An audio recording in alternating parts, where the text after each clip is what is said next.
Assalamu alaikum, peace be upon you, and thank you for watching. This video is made in refutation of a video that I just watched for Abdullah Samir criticizing Aisha's life with the Prophet Muhammad and describing this life as a terrible deal. He titled his video, The Terrible Deal That Aisha Got.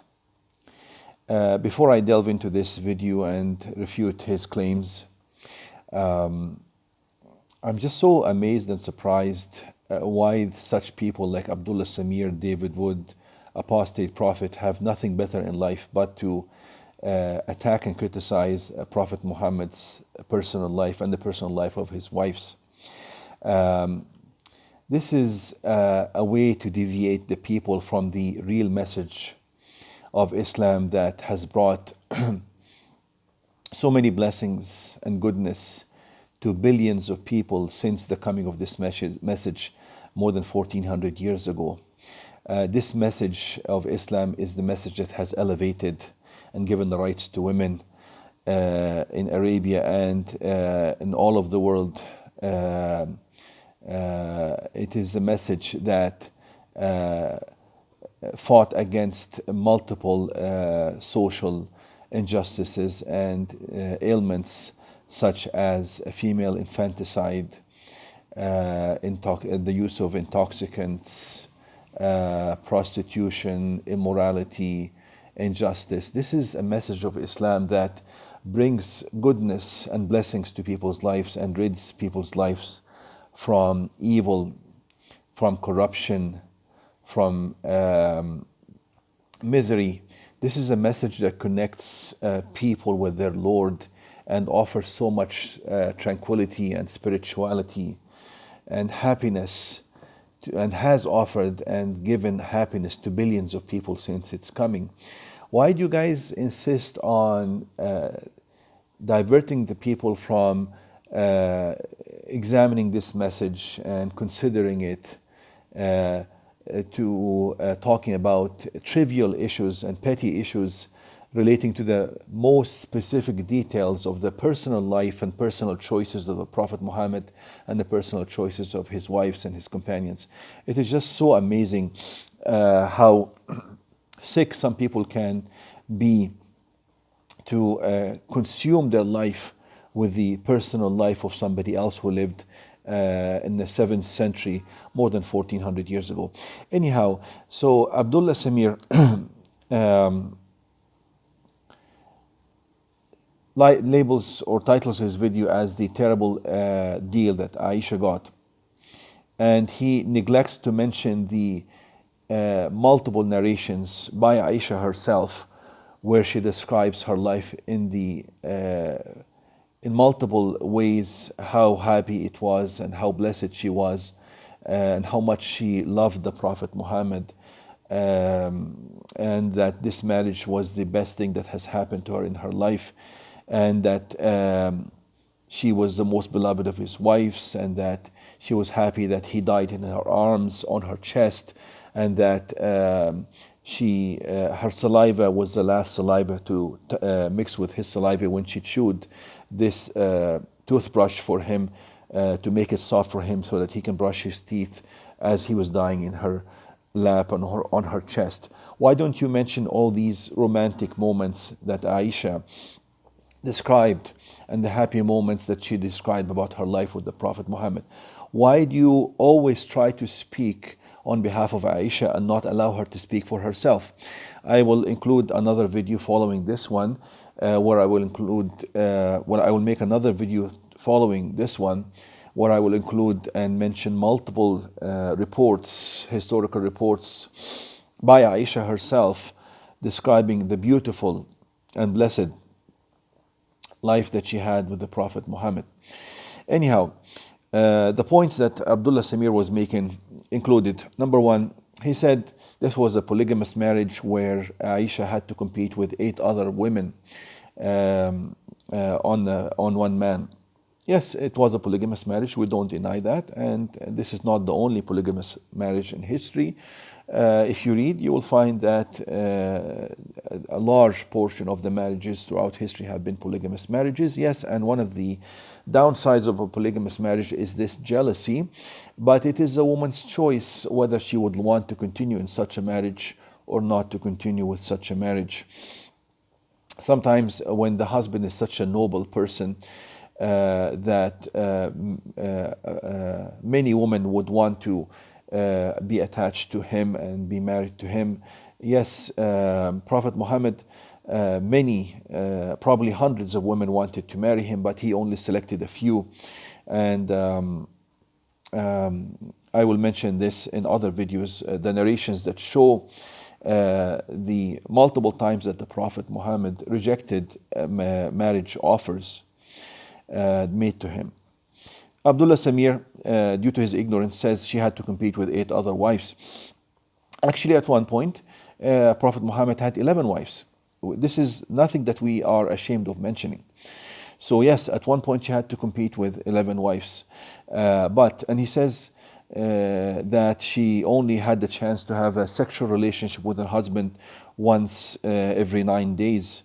Actually, that's a lie, because narrations such as the narration in the authentic book of Bukhari, narration number 268, mentions that the Prophet Muhammad some days would actually have a physical and sexual relationship with all of his wives in one day, and actually maybe within a specific time period of the day, sometimes a day or a night. Actually, Prophet Muhammad had the habit that in the midday, just around the third prayer of the day, he would go and visit all of his wives. And frequently they would also all gather in one house, and he would socialize with all of them. And at times when he was planning for a journey, or he came back from a journey, he would actually have a intimate relationship with all of his wives in that same day. And according to this narration and report, which is in the authentic book of Bukhari, narration number 268, the narrator is Anas ibn Malik, who is a very close servant of the Prophet. Anas says that he was asked, how can the Prophet have the physical ability and the physical power and energy to establish an intimate relationship with 11 wives in one day, maybe within a short time period, maybe a couple of hours or 3 hours. Anas then reports, he says, that we used to think that he had the physical strength and energy and stamina of 30 men. So this is miraculous in itself, that God has given him such physical power and energy and stamina. Nothing to be ashamed of, because men pride themselves usually, men usually pride themselves if they actually have sexual energy and stamina to allow them even to satisfy their own wives, just one wife. So imagine Prophet Muhammad had the physical ability and the stamina to have an intimate relationship with 11 women the same day, going from one house to the other house. So nothing to be ashamed of. This is masculinity. This is manhood. Whoever lacks this, lacks the manhood even to satisfy one woman, would feel maybe that he needs some kind of medical treatment. But then when the Prophet Muhammad has the stamina and physical ability to have an intimate relationship with 11 women, they start criticizing him for that. It is very strange that people use such different measures when they have difficulty with when they have sexual dysfunction. All of us would seek medical attention, but then when we hear of somebody who had stamina to have an intimate relationship with 11 women, we start criticizing him. That is very strange. Anyhow, we keep on going, and to cover the points that Abdullah Samir was making, he says that the wives of the prophets did not dare leave him. They had no choice but to stay with him. because they were threatened by God, by Allah, um,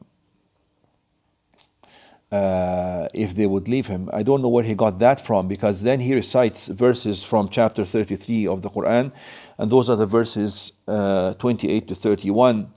And if he only understood what he is reading, he would know that they had a choice, because the first verse that he reads was, "O Prophet, say to your wives, if you should desire the worldly life and its adornment, then come and I will provide for you and give you a gracious release."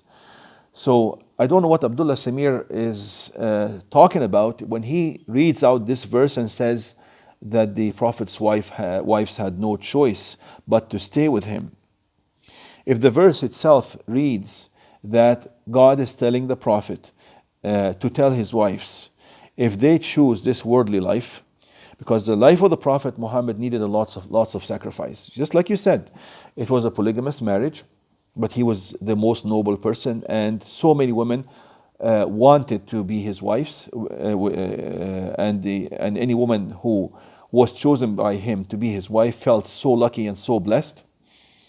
So Prophet Muhammad also lived a very modest life, and frequently he would have very little to eat in his house, and he lived a life that was very hard for most people to live, where he would fast frequently, where sometimes he would spend the whole day with just one meal.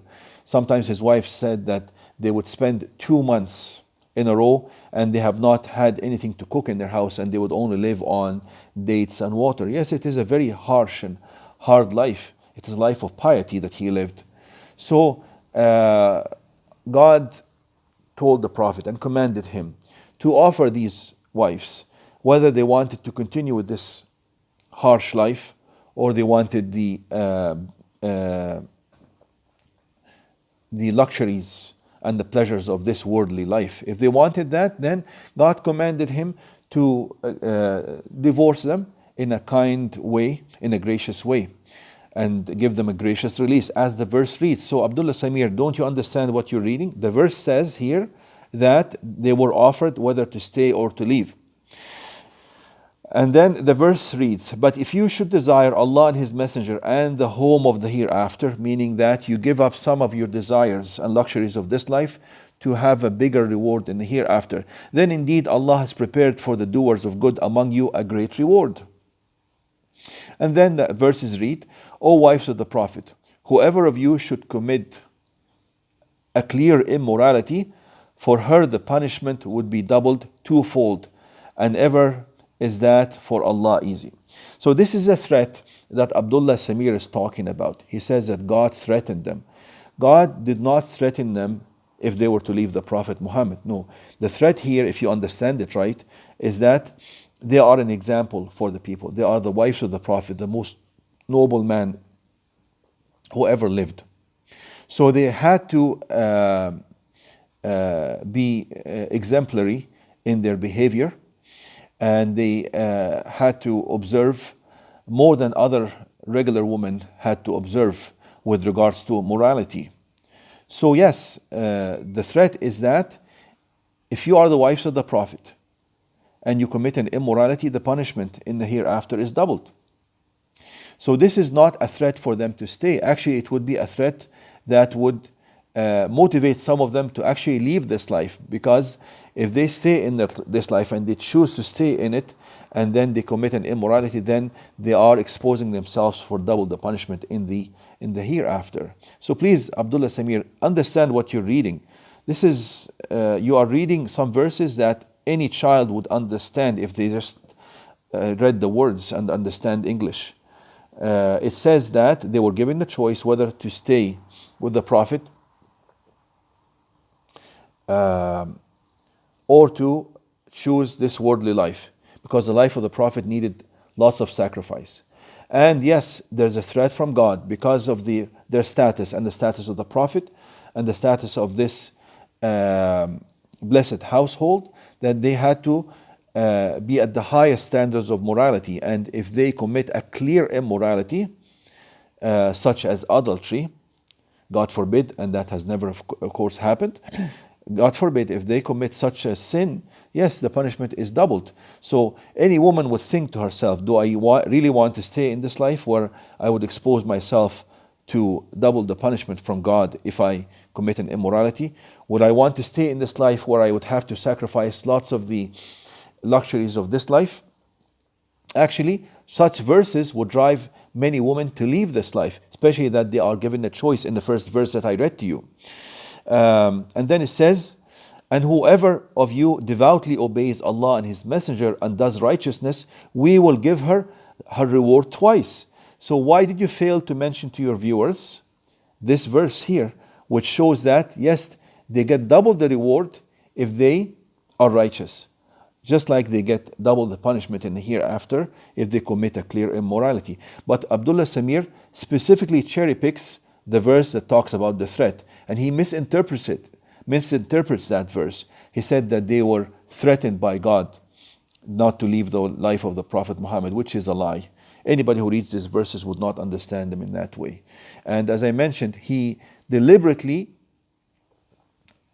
fails to mention the verse that they also get double the reward because of their sacrifice and because of the level and the standards of morality that they have to observe. And then he also fails to mention the following verse, which says, O wives of the Prophet, you are not like any other women amongst you. And this is the reason behind why the obligations on them are higher and the expectations on them are more. And because of that, they get double the reward. And yes, if they commit a clear immorality, they get double the punishment. That is just perfectly fair. So why don't you tell the people all the facts and read to them the verses clearly? And then even when you read the half of the verses or the part that you want to deliver a specific message from and distort the image of the Prophet's wife's lives, even when you read that part, you misinterpreted it. You misinterpreted that part and you did not understand it right. So the point that he mentioned that they could never leave this life is a big, big lie. As you can see in this verse, it gives them the choice and it shows them that this life is not an easy life and does require sacrifice and does expose the person to double the punishment if they don't meet the standards of this life and fall into a clear immorality. And then Abdullah Samir says, which woman would dare ask divorce from the Prophet Muhammad? How could she even live in Arabia when she has divorced, when she chose to divorce the most powerful man in Arabia? Prophet Muhammad was not a tyrant. Actually, just because you're ignorant, I will educate you about the fact that, yes, Prophet Muhammad did divorce multiple wives. He divorced not only one, he divorced multiple wives. It is mentioned in the book of Bukhari, the authentic book of Bukhari, hadith number 5254, that there was a woman by name of Ibn al-Jun, the daughter of al-Jun.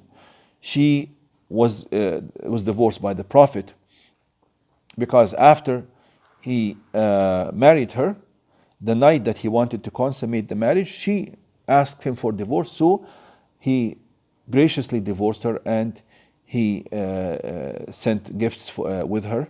He gave her her full dowry and he divorced her without touching her. So this is an example of a woman who chose not to live with the Prophet Muhammad. And she actually basically changed her mind because she agreed to marry him. And on the night of consummation of the marriage, she chose to get divorced from him. So Abdullah Samir, you're a liar.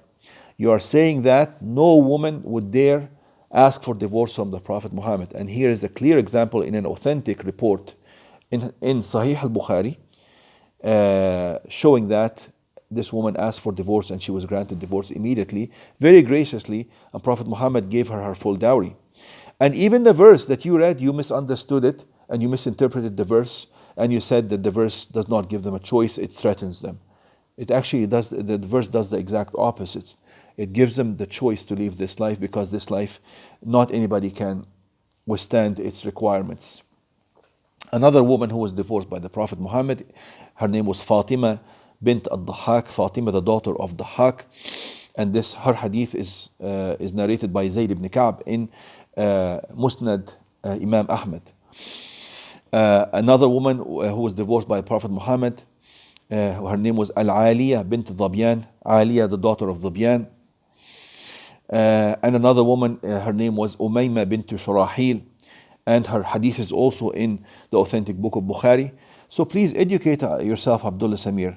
Don't have the audacity to speak about Islam, the Prophet Muhammad, the wives of the Prophet, without at least reading something about his life and educating yourself.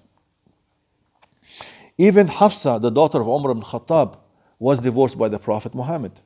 And that is mentioned in Sunan Abu Dawood hadith number 2283, and in Sunan Ibn Majah hadith number 2016, and in Sunan Nasa'i hadith number 3560, that Prophet Muhammad divorced Hafsa, who was the daughter of Umar ibn Khattab, one of his closest friends. But then he was commanded by Jibreel to take her back as his wife again. So these are just facts showing you the lies and deceptions made by Abdullah Samir in his video titled The Terrible Deal That Aisha Got. And there will be a sequel to this video that I'm making, allowing Aisha to speak for herself. I would believe Aisha's report about her life, and I would not take any word from somebody like Abdullah Samir who doesn't know the basics about the life of the Prophet Muhammad or the lives of his wives. And then Abdullah Samir makes another lie. He says Muslim women cannot leave marriage easily. Actually, in the West, women cannot leave marriage easily. In the West, for a wife to be divorced, to file for divorce, she has to be separated from her husband for a period of time, could be a year, and then to go through the legal processes of divorce. I've seen women go through divorce for 4 years, 5 years, and 6 years. But in Islam, if a woman wants divorce, she can do something called khula, which is to revoke the marriage. And in Muslim courts, in Muslim countries, this would not take maybe a week. The maximum it would take in a country like Egypt, where the legal system is basically a bit crowded and overwhelmed a bit, it could take like 3 months at the maximum. And she could also ask for something called talaq lid-darar, which means that she asks the judge to give her divorce because she feels that this life is she's not happy in this life.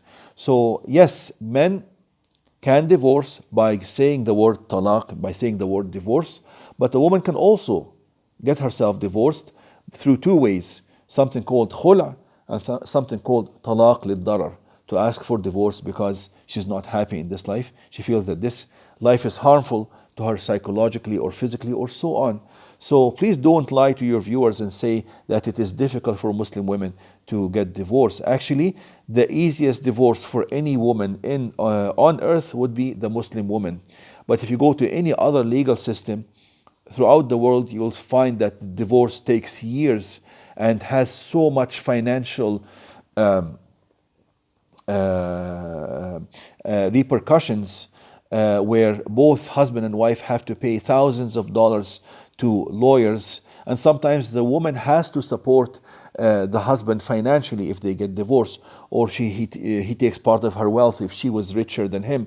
But in Islam, the woman always gets the children, number one, and the woman always gets the alimony and child support. So please don't lie to your viewers and show them that Islam is unfair to the woman. Actually, when it comes to marriage and divorce, Islam gives the women more rights than any other woman in any other part of the world, or in any other legal system, whether religious or secular.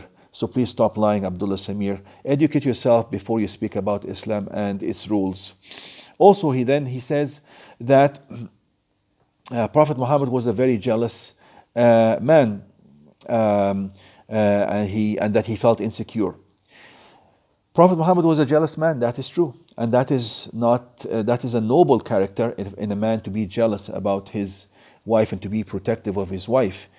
If someone is not jealous about his wife, then that seems like it is a problem with his manhood, because any man would normally have some kind of jealousy about the woman he loves. If you read in the Bible, and I don't really know if you're an atheist or a Christian or what are you, but if you read in the Bible, I think in Exodus 34:14, God says, to his servants, to people. He says, you shall worship no one but the one God, for your Lord, whose name is jealous, is a jealous God. So jealousy is not only a quality of human being, a noble quality of men and of women also, but it is actually one of the attributes and qualities of God. So, and the highest level any human being can reach would be to acquire some of the qualities and attributes of God. So don't make it seem that to be jealous about his wife is a bad quality. Then you said he is insecure. So Abdullah Samir, where did you get that from? Prophet Muhammad had 11 wives. How can he feel insecure about his sexual ability? He says he felt insecure, and that is why it is forbidden for his wives to marry any man after him, so that they don't experience a better sexual life. What a big lie. Prophet Muhammad had 11 wives, and he had the ability to satisfy all of them, even in the same day, even within the same 2 to 3 hours where he went from one house to the other. There is no man that God ever created who had more masculinity, more stamina, and more manhood when it comes to satisfying his wives than the Prophet Muhammad. Actually, you amongst other people and many other people feel jealous of the Prophet Muhammad with regards to the kind of rich life he had when it comes to his manhood and his masculinity. Finally, I will finish this I will conclude this video. Since Abdullah Samir and the likes of Abdullah Samir, such as David Wood, an apostate prophet, since they are using Muslim sources to try to critique and criticize and mock the Prophet Muhammad and attack him, this tells us that they approve of these sources, that they consider them as accurate and genuine and truthful from the historical standpoint. Since you guys feel like that, then I will mention another report, some other reports also in our texts, from our texts.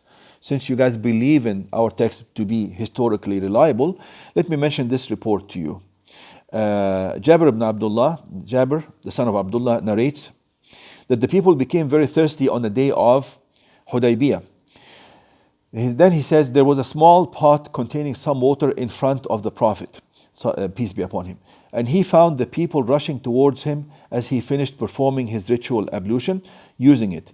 The Prophet asked them, "What has happened?" They said, "We neither have water for ablution nor drinking." So the Prophet, placed his palm into the pot, and the water began flowing upwards from between his fingers like springs. This is a miracle of the Prophet Muhammad, a physical miracle that was observed by hundreds of people, and it happened recurrently and repeatedly throughout his life in many occasions when people became thirsty. That is one of his physical miracles, and it is reported in the same books that you guys use to criticize and attack and mock the Prophet Muhammad, which tells us that you guys believe in that these books are historically accurate. So why do you select the reports that you think that you can criticize the Prophet Muhammad from, although you have no point to make against him, even from those reports that you pick and choose? Why do you choose those reports only and ignore to mention to your audience such reports that show them the miracles this prophet was performing, showing that he is a true prophet sent from God? So the water started to spring from between his fingers, like flow from between his fingers upwards like springs. And he said to the people, "All those seeking ablution, washing, the ritual washing, come forward. The blessing is from Allah."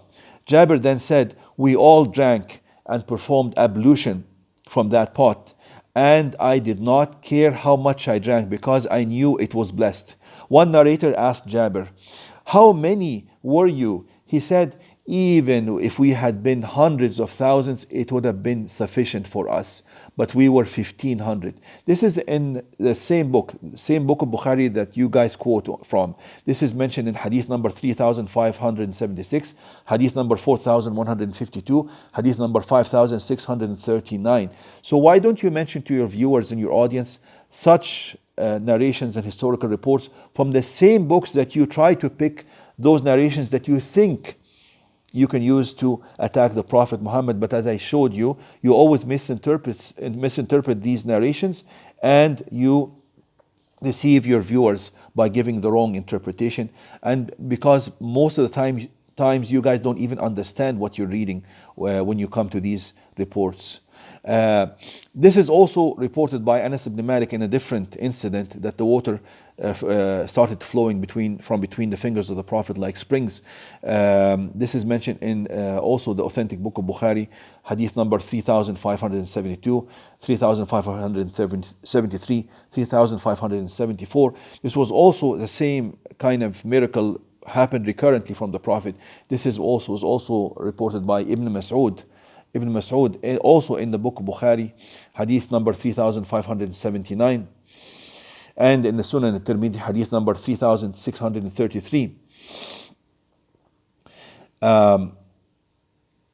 Imam al-Nawawi, in his explanation of the authentic book of Muslim, says that these kind of miracles happen so recurrently from the Prophet Muhammad that they became common knowledge, and that those reports have been handed down generation after generation by hundreds of people to hundreds of people, that just by the sheer multiplicity and abundance of these reports, there is no way to deny these reports from the historical point of view. Thank you for watching, and I will make a second video allowing Aisha to speak for herself, telling us and describing to us how her life was with the Prophet Muhammad. That second video will be a response to Abdullah Samir and to others such as David Wood and Apostate Prophet. Thank you for watching.